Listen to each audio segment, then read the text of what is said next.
సుప్రీంకోర్టులో ఓటర్ల జాబితా సవరణ ప్రక్రియపై కీలక విచారణ జరగనుంది. వెస్ట్ బెంగాల్లో ఎస్ఐఆర్ ప్రాసెస్ ను వ్యతిరేకిస్తూ సుప్రీంకోర్టులో పిటిషన్ వేశారు సీఎం మమతా బెనర్జీ. దీనిపై జస్టిస్ సిజేఐ బెంచ్ ముందు ఇవాళ విచారణ జరగనుంది.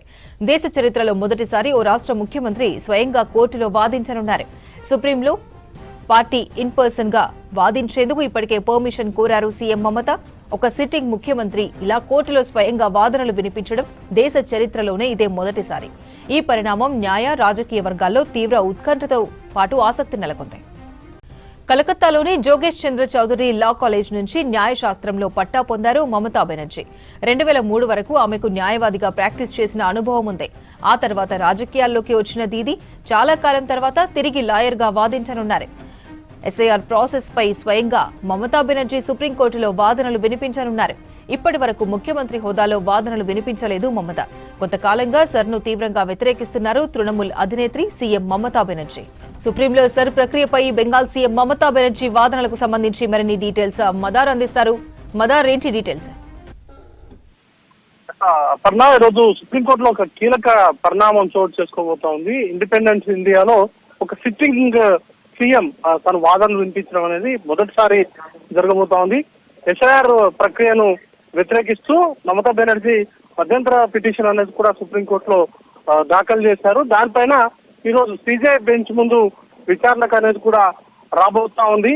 ఈ నేపథ్యంలోనే ఆ పిటిషన్ లో కూడా కొన్ని కీలకమైనటువంటి అంశాలను ప్రస్తావించారు. ముఖ్యంగా ఎస్ఐఆర్ ప్రక్రియ పేరుతోటి చాలా మంది ఓటర్లను తొలగించేటువంటి ప్రయత్నాన్ని కేంద్ర ఎన్నికల సంఘం చేస్తా ఉంది. సుమారు 60 లక్షల ఓటర్లకు సంబంధించి తొలగించేందుకు, అది కూడా చిన్న చిన్న కరెక్షన్స్ కు సంబంధించి వాటిని సాకుగా చూపెడుతూ వారందరి పేర్లను కూడా తొలగించేటువంటి ప్రయత్నాలు చేస్తా ఉంది.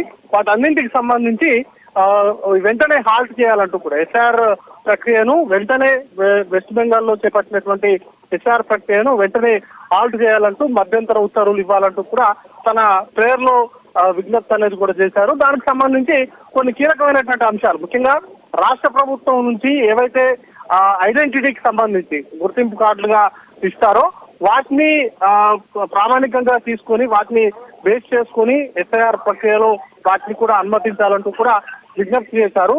ఇంకా కొన్ని నేమ్ కరెక్షన్స్ తో కొన్ని స్పెల్ మిస్టేక్స్ ఉన్నా కూడా ఎలక్షన్ కమిషన్ వారి పేర్లను తొలగించేటువంటి ప్రయత్నాలు చేస్తా ఉంది. కాబట్టి లాజికల్ డిస్క్రిమినేషన్ సంబంధించి ఆ అంశాన్ని కూడా పరిగణలోకి తీసుకుని వీటన్నిటిపైన కూడా రిటర్న్ గా డైరెక్షన్స్ అనేది కూడా ఇవ్వాలంటూ కూడా తన ప్రేయర్లో అయితే పేర్కొన్నారు. దానికి సంబంధించి కేంద్ర సుప్రీంకోర్టు ఎలాంటి గైడెన్స్ ఇస్తుంది అనేది కూడా చూడాల్సి ఉంటుంది. ఎందుకంటే ఎస్ఐఆర్ ప్రక్రియకు సంబంధించి గతంలో బీహార్ లో ఎస్ఐఆర్ ప్రక్రియ జరుగుతున్నటువంటి సందర్భంలో కూడా అనేక రాజకీయ పార్టీలు, కొన్ని ఎన్జిఓస్ కూడా సుప్రీంకోర్టును ఆశ్రయించినటువంటి పరిస్థితి ఉంది.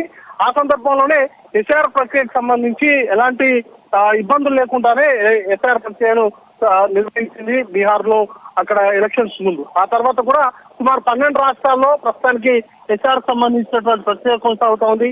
వాటికి సంబంధించి కూడా సుప్రీంకోర్టులో అనేక పిటిషన్లు వచ్చాయి. బట్ ఎక్కడ కూడా ఎలక్షన్ కమిషన్ కు ఇబ్బంది కలిగేలాగా సుప్రీంకోర్టు డైరెక్షన్స్ అయితే ఇవ్వలేదు. ఎస్ఐఆర్ సంబంధించి కొనసాగించాలంటూనే వాటికి సంబంధించినటువంటి అంశాలపైన తీర్పు అనేది కూడా ఇచ్చింది. కాకపోతే ఒక ఆధార్ కార్డు సంబంధించి కొంత వెసులుబాటు ఇచ్చింది. మిగతా అన్ని విషయాల్లో కూడా కేంద్ర ఎన్నికల సంఘానికి అనుకూలంగానే తీర్పులు వచ్చినటువంటి పరిస్థితులు ఉన్నాయి. అలాంటి నేపథ్యంలో ఇప్పుడు మమతా బెనర్జీకి సంబంధించినటువంటి పిటిషన్ కు సంబంధించి కేంద్ర ఎన్నికల సంఘం ఎట్లా వ్యవహరించబోతుంది, లేకపోతే సుప్రీంకోర్టు ఎలాంటి గైడ్ లైన్స్ ఇవ్వబోతుంది అనే దానిపైనే సర్వత్రా ఆసక్తి ఉంది. చాలా సుదీర్ఘ విరామం తర్వాత మమతా బెనర్జీ న్యాయవాదిగా తను వాదనలు అనేది కూడా వినిపించబోతున్నారు. కాబట్టి యావత్ దేశమంతా కూడా మమతా బెనర్జీ వాదనలు ఏ విధంగా ఉండబోతున్నాయి అనే దానిపైన కూడా చాలా ఇంట్రెస్టింగ్ గా ఎదురు చూస్తా ఉన్నారు. రాష్ట్రానికి సంబంధించి ఇప్పటికే రాష్ట్ర ప్రభుత్వం కూడా సుప్రీంకోర్టును ఆశ్రయించింది. ఇంకా ఆ పిటిషన్ కాకుండానే ప్రస్తుతానికి మమతా బెనర్జీ స్వయంగా తనే ఈ పిటిషన్ అనేది కూడా